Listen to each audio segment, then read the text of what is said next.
What's up, everyone? We're back for another episode of Locked On Bucks. Back for another start of a new week of Locked On Bucks, I should say. And it's for the first time maybe all season, pretty good vibes around the Bucks. I would say they're streaking 3 straight wins. It's unbelievable. They're above 500. Still a playing tournament team, but there's plenty to discuss here. A massive weekend from Giannis. We'll get into that. I'm interested by what we're seeing from Bobby Portis here in the last few weeks. And we could break down some of the other stuff we saw from these 2 games, the win over Oklahoma City and then also the Orlando Magic. So let's get into it.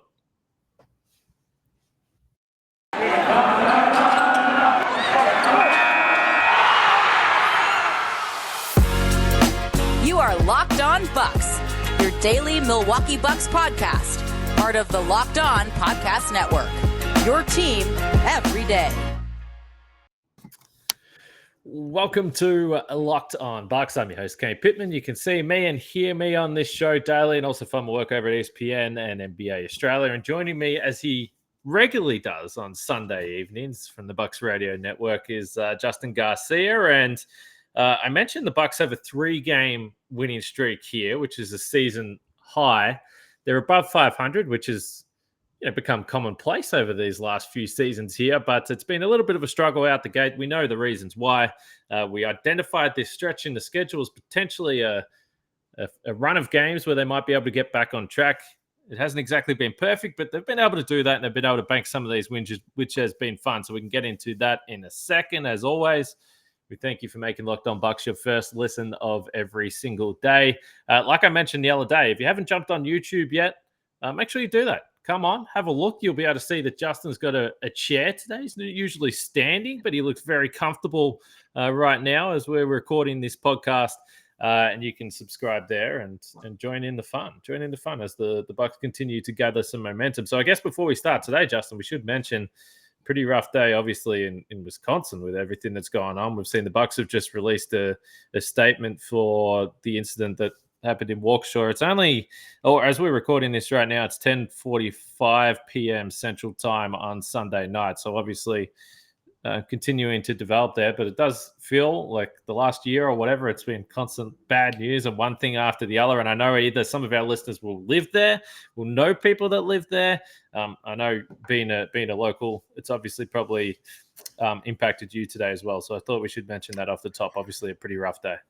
Yeah, it's actually my hometown too. Yeah. So, and I mean, look, there's no one of these instances where it's less severe, but for it to take place at a Christmas parade too, where I mean, I know that's the last thing on your mind in any of these instances, but in those moments especially where that's the last thing you're envisioning happening there. And I've seen a lot of stories from people that have marched in that parade numerous times. It's very popular, and I believe the attendance at the event today was even more than it usually is, just because of the weather. So it's rather tragic, obviously, and my thoughts are with everybody that was there and that was impacted by it, because I can't imagine what it was like to experience that and to go through, even if you weren't somebody that was directly impacted by it, if you were there and had to witness that.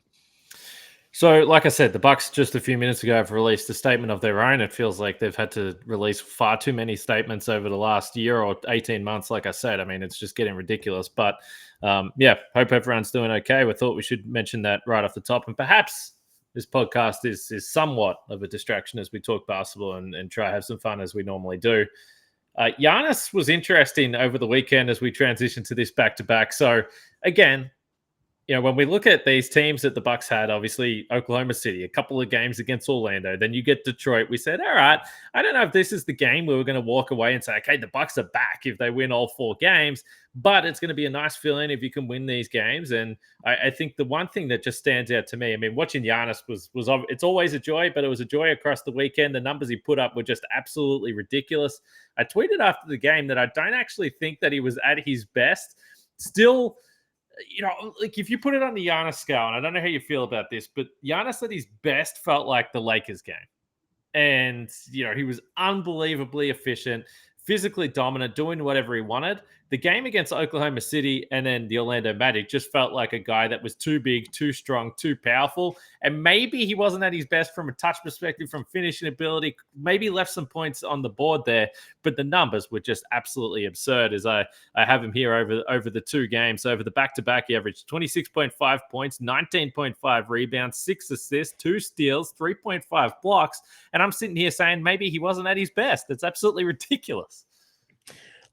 Yeah, and I know a lot of the stats have gone around over what he did in that game against the Magic, that he was the first player in what, almost 70 years to have the 30 and 20 and 5 assists in 35 minutes or less. I saw too, he is one of 5 players, because he played 30 minutes, just over 30 minutes in that game.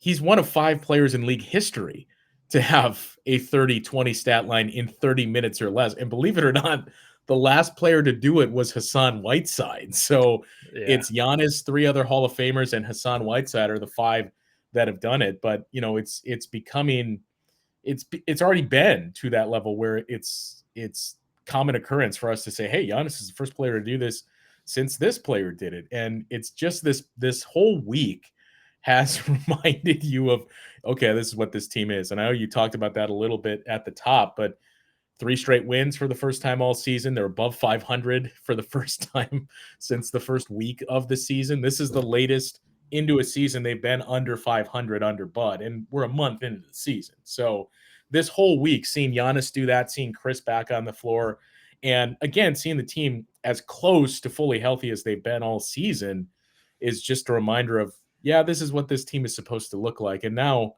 I mean, I think, I've talked about this quite a bit too. They've been helped out quite a bit by the conference. We've talked about the Eastern Conference being better this year. It is, but everybody but the Nets and the bottom 2 teams, who, by the way, they play 3 of their 5 against in this homestand, everybody but those 3 teams has essentially played 500 for the last 2 weeks or so. So that's allowed the Bucks to, even going through those injuries and the struggles, to still stay in the thick of that hunt. And I mean, they win tonight. Whenever you listen to this, if they win game 2 against the Magic, they're probably going to be 5th in the East. So that just shows you how volatile and how bunched up the teams are in the conference. Yeah, part of it is obviously the health and safety stuff that the teams have gone through. And look, Philadelphia is an example of that, where they started off really, really hot, and then without Joel Embiid and multiple players, actually. Everybody, basically, yeah. It's been difficult for them. There's been other teams like the Celtics that have been impacted by that. The Knicks have sort of come back to earth a little bit, even though I think they're kind of a middle of the pack team. But like we spoke about it. The Bucks went through their rough patch, what we hope is their rough patch, and hopefully now they can get going a little bit. But as we just look at some of the numbers for Giannis, and when I say, because there's always people, and there'll be a little bit of pushback saying, what are you talking about? Look at the numbers. Like, what do you mean he wasn't at his best? This is the bar that he set himself for, the efficiency numbers. So in the game against Oklahoma City, he was 6 for 16 from the field. He had the 21 points, and then the game against Orlando, he was 8 for 16 from the field. And you look at it on the surface and you say, okay, 8 for 16 from the field, that's fine. That's great. 50% from the field, no problem there. But if you look at his 2-point percentage on the season this year, he's at around 57%, which again, this is like good stuff. Yeah, this is impressive. It's very good. Stuff. Most players will take that. Yeah, but compared to the last 3 seasons, he was at his lowest mark was at around 63%, which is obviously out of this world absurd. So I guess the question with Giannis is that going to start to climb up? We'll see. He's obviously been playing a bit of a different role, and he's been working extremely hard. So some of these misses that we've seen him, that you kind of just look at and say, what, did Giannis miss that layup, or he didn't quite finish that play? It might just be honestly fatigue, but I think that these games that we saw on the weekend was him, again, just a reminder for everyone that he can just outwork everyone, because these teams weren't able to physically stand up to him. Obviously, both really young squads, but that 2-point percentage is something that I'm fascinated in. I guess the other thing that stands out is that the free throw attempts are at a career high rate, and there's been so much talk about different interpretations of the rule. We never imagined that Giannis was going to be one of the players that would impact, just generally because of the nature of how he gets to the free throw line. But 10.4 free throw attempts per game, and over 20. I think he had 21 in that game against Orlando as well. So there's some, when you look at the numbers, it doesn't really look like other years in a lot of ways, but the numbers still look very much the same. I saw someone tweet this out that, okay, I think we've reached to the point where Giannis is at that sort of LeBron category where because it's really difficult for him to actually have these numbers continue to climb. He always gets left out of the MVP discussion. But even if we sit here and say, okay, well, he doesn't look like he's been at his absolute sharpest throughout, there's no doubt about it. The numbers are MVP caliber. Yeah, and I think the biggest thing that's hurting him right now is obviously the record, which he has, the reason is because of the injuries that they've dealt with. So once they get healthy and they start to peel off some more wins, when the Bucks make it into the top 3 in the Eastern Conference, then you'll start to hear his name more, I think, because look, I know we're biased here, but I think when you watch all the games this season, to me, Giannis and Steph Curry have been the story of the season. And I think everybody brings up Steph Curry, probably the leader in the MVP discussion, but Nikola Jokic is in there. Kevin Durant is in there as well. And it kind of feels like 2 years ago where it's, Giannis, not so much last year, not so much Giannis, but then it started to come on a little bit stronger towards the end of the year. And you would hear more pushback of, no, you can't give it to him 3 years in a row, especially after his team didn't win a championship.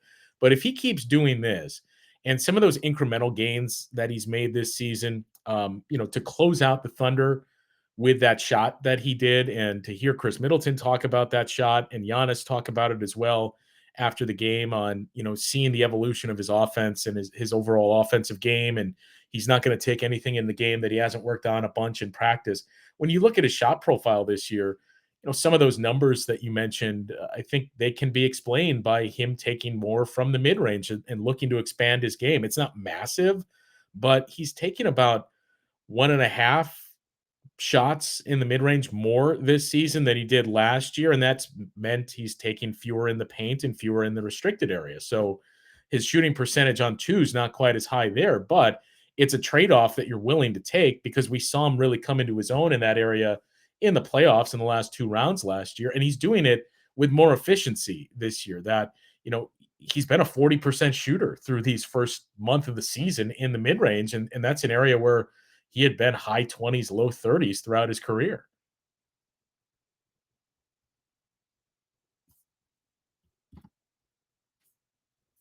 Apologies, just got myself on mute there. But I would be interested to see how the shot profile changes if Brook Lopez was in the lineup. Because again, I think part of it is Giannis definitely trying to develop his game and take different shots when you talk about the straight up mid-range jumpers and those kinds of things. Like, I would agree with that.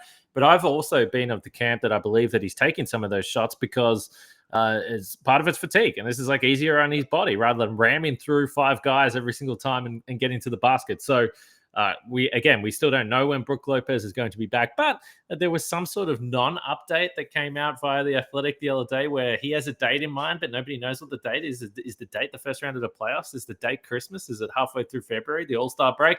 Who knows? So we'll wait and see. But I guess when they say that he keeps on progressing, we take that as a positive. But either way, Giannis, I think you're right. I've got no problem right now, particularly when you look at the record. I mean, Steph is just absolutely must watch right now. He would be the MVP front runner. But if the Bucks continue to build, they build on that record, they start to climb towards the top of the East, and he's still out there averaging 29, 12, 6, and 2-2, then it's going to be hard to ignore it. The fatigue factor always comes into it. We understand that when it comes to the MVP. I want to talk about Bobby Portis.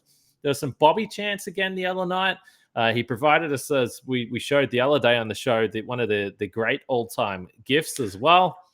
I mean, everyone loves Bobby, but there's some interesting numbers around his shot profile as well. Obviously, he's playing a different role, so I want to get to that. But before that, I want to talk about Prize Picks, which has the best NBA DFS, which is the best NBA DFS prop game on the market. Prize Picks offers more NBA props than any other DFS prop operator, and offers all the superstar players as well as the bench players, only recording a handful of minutes each game. So all of the users that deposit and use the promo code NBA will receive a 100% instant deposit match up to $100. So what you do is you pick 2 to 5 players and an over and under on their projections, and you can win up to 10 times on any entry, and it's just you versus the projected numbers. Prize Picks allows mixed sports entries as well, so Sunday Night Football just wrapped up as we're here, but just for an example, you could take the over on a Giannis stack combined with the under on a Aaron Rodgers stat, perhaps, if that's the path you want to go down on the weekend. So you can use the award-winning app on both the App Store and Google Play. Don't hesitate. Check out prizepicks.com and use promo code NBA, or go to the App Store and download the app today. Prize Picks is daily fantasy made easy. And speaking of Sundays, with all this sports going on, you know that this is a familiar situation where you're trying to watch all sorts of different stuffs on different device, different sports. Perhaps someone else in the household doesn't give a crap about sports and they want to watch some sort of TV show as well. I can tell you about a simple way that you can get all the entertainment you love without the hassle, and a great way to finally get your TV together. It's called Direct TV Stream, and it brings your live TV and on-demand favorites together like never before, so you can watch your favorite sports, movies, and shows all in the one place.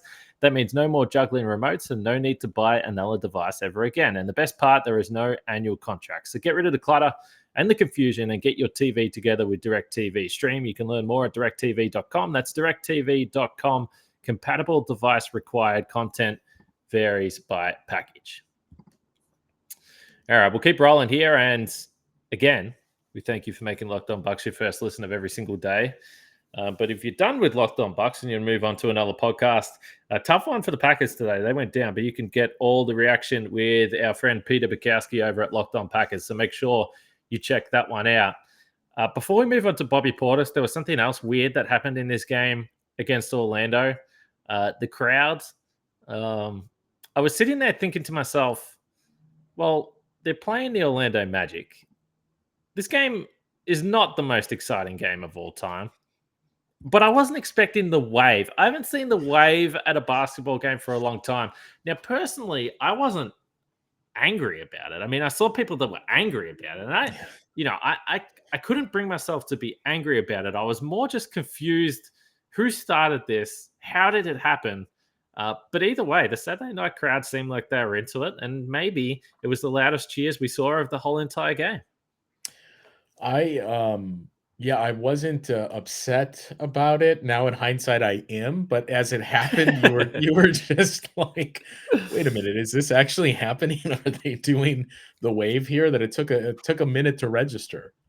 Well, I was watching the Lakers and Pistons today, which I was glad that I was watching Lakers and Pistons. Let me tell you, that turned out to be a very enjoyable game to watch. Isaiah Stewart just losing the plot. He was honestly ready. He made like 12 separate attempts to try and get at LeBron.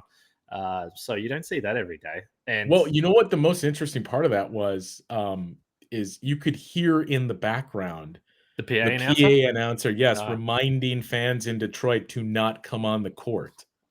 Yeah, that was the moment where I was like, wait, should I be worried that like something's like about to happen here? And I was like, should I just be like laughing at how silly this is, or should I be actually concerned? But I think it was probably just I didn't see anything that happened anyway. No, I didn't either. And I think it was just kind of the reaction to, remember what happened when we had a similar, also around Thanksgiving, when that happened in the Malice at the Palace. But yeah, it was the same for me, where it was almost comical to see his reaction. And then you hear that happening and think, oh yeah, I guess this could trigger something pretty serious. Yeah.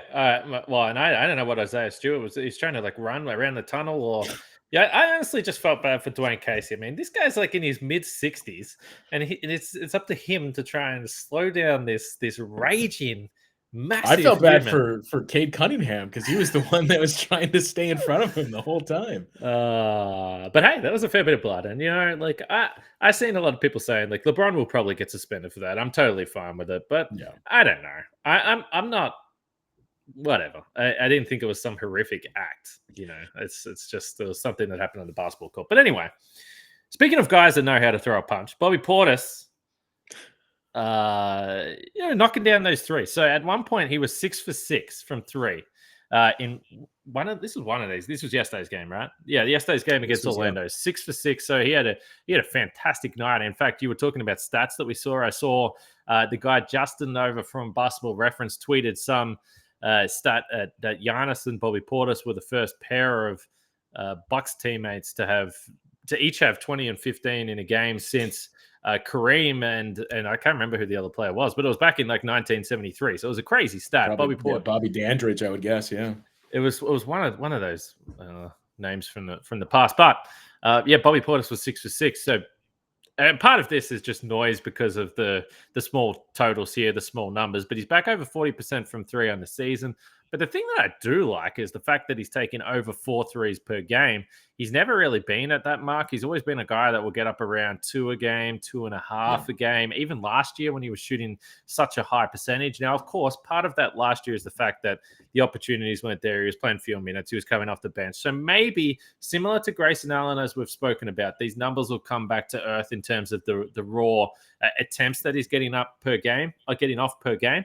But I think there's no question that he's a guy that we've seen in the past has been very eager to get in the post and shoot a turnaround jump shot. He's been very eager to pump fake, step in, and shoot a long two. Like that. That's Bobby Portis. That's what I thought of about Bobby Portis before he came to Milwaukee. He's definitely quicker on the trigger. And look, I heard someone tweeted at me after and said, well, the reason why he's never taken so many threes is because his release is so effing slow. That was the comment. Now, he does wind up a little bit. There's no doubt about that. But I just like the fact that also he's willing to just get him up. And he's, we all said, I don't think he's going to be a 47% 3-point shooter. But if he's still around that 40% mark, you'll take that every day of the week.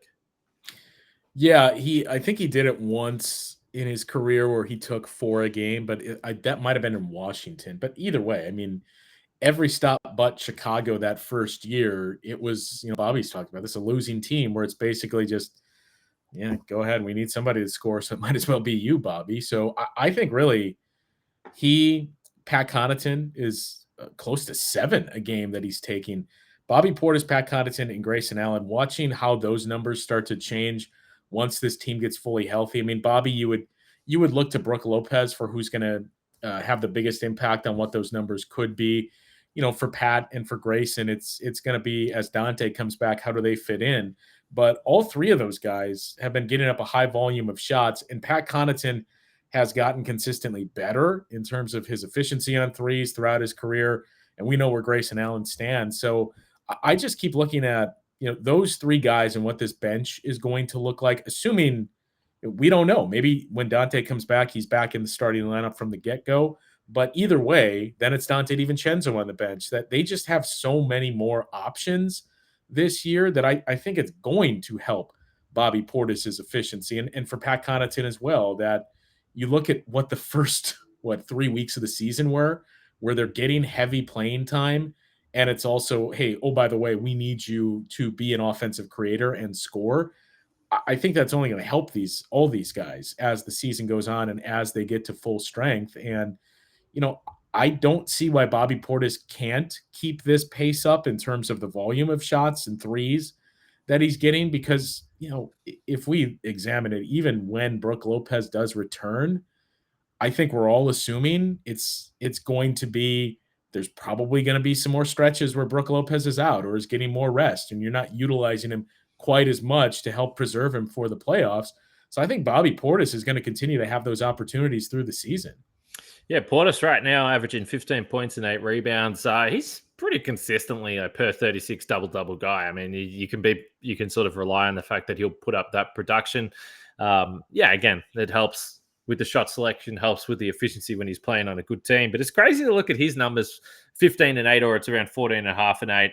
Grayson Allen's still averaging over 15 points per game. Pat Connaughton's getting you 12 points per game. And again, part of this, that's not sustainable. That's not going to sit there. I mean, I saw some graphics, and I know this is just part of the broadcast, but the Bally Sports had Grayson Allen up there as the most improved. Okay, let's forget about it. He's not even close to being most improved. There's a guy called Jordan Poole that probably has something to say about that. Yeah, I mean, he's not going to be in contention for that. I doubt that he's going to be in contention for 6th man of the year, but that's fine.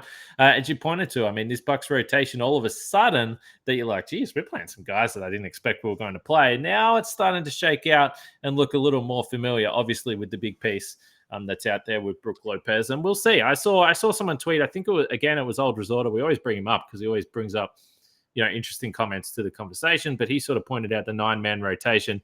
Rodney Hood wasn't in that.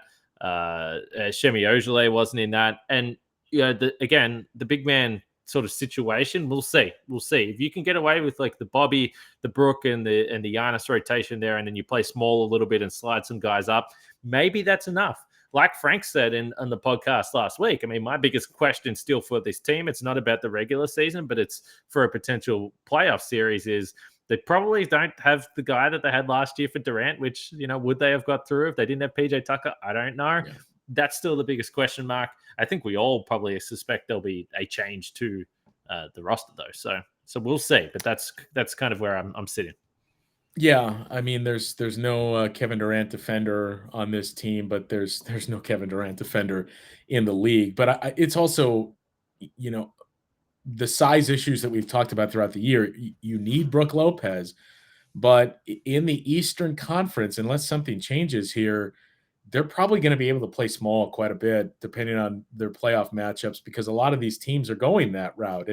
And one of the other things that we haven't had a chance to see yet, we don't know what their closing lineup will be, what the defensive lineup will be, what's going to be the let's get the offense going lineup, because we haven't had a chance to see the team at full strength. But I mean, it's not hard to imagine playing small where Giannis is at the 5, and you can play guys like Pat Connaughton and Dante DiVincenzo, and these are guys that play a position up from where they are, that it gives you the opportunity to keep 4 guards on the floor with Giannis because of that. So I think their best lineups we obviously haven't seen yet. There's been one game this season where they've had Brook Lopez. So it's all going to be just a work in progress. And we'll kind of like last year, where it wasn't until after the All-Star break that it felt like they finally got into that rhythm and figured things out. It's probably going to be the same thing this year because of the injuries. And the last thing I'll say about Bobby Portis too, when he missed that 7th 3, the only one he missed in the game, that would have set the Bucks record for the most threes made in a game without a miss. Yeah, well. And just imagine telling the crowd Bobby Portis has just set another Bucks record and what the reaction would have been. Well, I guess we would have gotten a second wave. I'm not sure. Yeah, well, we would have. I'm not sure if I should admit this now that I just finished hitting send on my tweet about his 3-point percentages and then he missed it. So I guess it's safe to say I cost Bobby Portis a record. But the good news for him, though, is that I may have cost him a record, but next time I get to Milwaukee, next time I see him, I can offer him a Built Bar. So that's at least going to be, I'm sure, adequate consolation for Bobby Portis, because it's the perfect time for Built Bars. Built Bar is the new holiday dessert. Feast on something delicious and feel good about it. One slice of pie has upwards of 300 calories, but that's on the low end. Is probably more than that. You're probably looking at more than that. But Built Bars are only 130 calories, and then you have 4 grams of sugar with plenty of protein. Replace the coconut cream pie with coconut Built Bar, or go for a raspberry Built Bar instead of that raspberry pie. There's lots of good flavors to replace any type of pie that you would normally have on Thanksgiving. So, don't worry about bringing out the pie. Just bring out a plate full of Built Bars, and I'm telling you, everyone is going to be happy. They're covered in 100% real chocolate. They're a great option when you're hungry. If Thanksgiving isn't coming soon enough, go for a Built Bar or 2 before then. You can share them at those family gatherings, and it'll make everything less awkward. That's guaranteed. There's new surprises all month. Limited flavors arriving at Built.com regularly, so check out the site often. Just go to Built.com, use promo code LOCKED15, and you'll get 15% off your order. Use promo code LOCKED15 for 15% off at Built.com. Just as we finish up that point and look to sort of wrap up this episode, I think when it comes to the lineup stuff, that's where, obviously, again, we speak about Dante being the forgotten guy, but also the fact that Pat Connaughton is now this clutch shooter. I mean, it's quite incredible. And I know what some people will be thinking. I've just gone and said, well, they don't have a Kevin Durant defender. And there was a chart that was put out, a Kirk Goldsberry chart, I think it was, from ESPN the other day, in terms of guys that have had success defending Kevin Durant. And Giannis and Drew Holiday were sort of near the top. There was certainly the shooting percentages for Durant were worse against, or lower against, Giannis and Drew Holiday than they were PJ Tucker. So people sort of said, well, it's crazy you lose PJ Tucker, but you've still got these 2 guys. And Chris Middleton, in fact, was around that mark that PJ Tucker was as well. I think the point being that last year, what they allowed themselves to do is have Chris, Giannis, and Drew obviously carry such a focal point of the offense. So I've always actually thought that Chris was potentially their best option, yes, because his length and his size, and then Drew's an interesting option because he's so strong and he can sometimes get him to different spots on the floor, but he ultimately doesn't have the size to really bother him on those jump shots. But I don't want them to be doing that for 7 games. It's not an ideal situation. So that's kind of how I would explain when I say that they don't have the Kevin Durant guy. They do on any given night, sure. I'm not sure you want to put them through that for 7 games. Yeah, and it's interesting too because Drew historically has done a really good job and had success against Kevin Durant dating back to his Western Conference days, but he struggled against him in that series last year in the limited instances that he was defending him. That it was basically just PJ was the only one that succeeded. You don't want to have to put Chris on him and then take away some of Chris's offense, but I mean, I do wonder.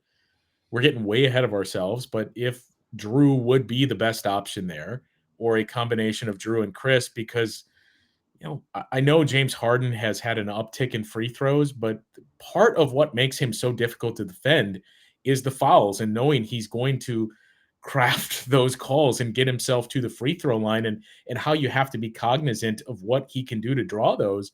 And if that is at least diminished, if not gone, I mean, when you're at full strength, you do have a guy like Dante DiVincenzo that you could put on James Harden at times. So you don't have the PJ Tucker as the perfect, this is the guy that just worries about Kevin Durant, but you do have some options. Yeah, we talk about Kevin Durant because he feels like the most unguardable guy in the league. He's just so unique. But there's a bunch of guys in the Eastern Conference, even if you look at a team like Chicago. I know we'll talk about them moving forward, but a guy like DeRozan that's always killed the Bucks and Zach LaVine, and those 2 guys are just absolutely crushing it in isolation at the moment. So, yeah, it's defensively, this team still has some things to figure out. But fortunately, they've got a game with Orlando tomorrow and then a game with Detroit. So, without getting ahead of ourselves, we said hopefully that they can work through these games. We'll be back to do a post-game show to talk a little more specifically. This is kind of a general weekend recap that we've provided here on this show, but we'll have a standard post-game show after this game against the Magic there tomorrow. Did you get a piece of the floor, by the way, Justin? So okay, well, I feel like I shouldn't have asked this question. No, I did not get a piece of the floor, and we did an interview with Michael Ballot, who listens to the show quite a bit at halftime of the game prior, showing it, and I had joked with those that set up the interview of, yeah, I'll talk to Michael, just have him bring up a piece of the floor and leave it for me, and that'll be great. But the hint fell on deaf ears. You didn't just want to take a hacksaw down to the floor or something and pretend that you got your own piece, just cut a little corner off? It was funny. He did bring up one of the pieces, and I got to see what fans were getting at the game, and the certificate of authenticity that shows you here's where it actually came from is really neat. But he was telling me all the things that they plan on doing with the floor from that, I mean, you can basically order whatever you want, that there's serving trays that are going to be made out of that. Fiserv is getting the portion of the court that says Fiserv for them, and they're actually hanging that in their headquarters. So they have a lot of plans to split the rest of it, because that was only a portion of the court, a very small portion that was given out on Saturday. But there's a lot of other neat things that are going to happen, and they're going to continue to release things like that at the Pro Shop and online through the year. No, I love it. Going back a few years ago, those that listen to the podcast for a long time know I'm an Oakland Athletics fan, and even though tough times for the A's right now, but going back a few years ago, you could buy at MLB.com. You can buy like the broken bat, whatever, like stuff like that. And I bought a broken bat bottle opener, and it was cool because it told you exactly the pitch, exactly the game, the date that that bottle opener came from. So all those types of things are cool, and I think I saw some bottle openers with the court as well. So all that stuff is really cool. So I'm sure if you missed out at the game or you weren't able to get them, you'll still be able to get your piece of history there. All right, let's wrap it up. I'll mention the Locked On Bets podcast first, your daily one-stop shop for all your gambling needs. Locked On Bets, hosted by your boy Q, with expert analysis and insight from Lee Sterling. And just one last plug as we wrap it up here. Make sure you go to Eric Name's Twitter and check out, and I'm saying go to Eric Name's Twitter because this is the worst plug of all time, but check out what's going on at Broken Bat. I believe there's a game tomorrow, so I believe it must be Tuesday night, 7 p.m. At Broken Bat Brewing, our friend Seth Partnow, he's booked the Mid-Range Theory. They're going to be there. They're going to be discussing the book. You'll be able to get your hands on the copy. He'll probably be signing them. Eric will be there as well, and Dave DeFore as well from The Athletic. So, yeah, Broken Bat, one of my absolute favorite places in the city. So make sure you go down there. You can see Eric and have some fun. It'll be a fun night. Yeah, it'll be a fun night. And I mean, you say it's one of your favorite places. You haven't been to the new location though, so we'll see if it changes in that new location. I was just there the other night too with Ben Brust. So talking about maybe we'll stop by on Tuesday as well to check this out. Go see Justin as well, Justin and Ben. And yeah, I love Broken Bat. I've got one of those mugs in the mug club. It's just got to be covered with dust now, or they've just forgotten about me and given it to someone else. I don't know. Who knows? But anyway, I'll get back there at some point. But for now, we'll wrap it up. Like I said, Bucks and Magic tomorrow. We'll be back after that game. So for myself and Justin, we'll speak to you guys then.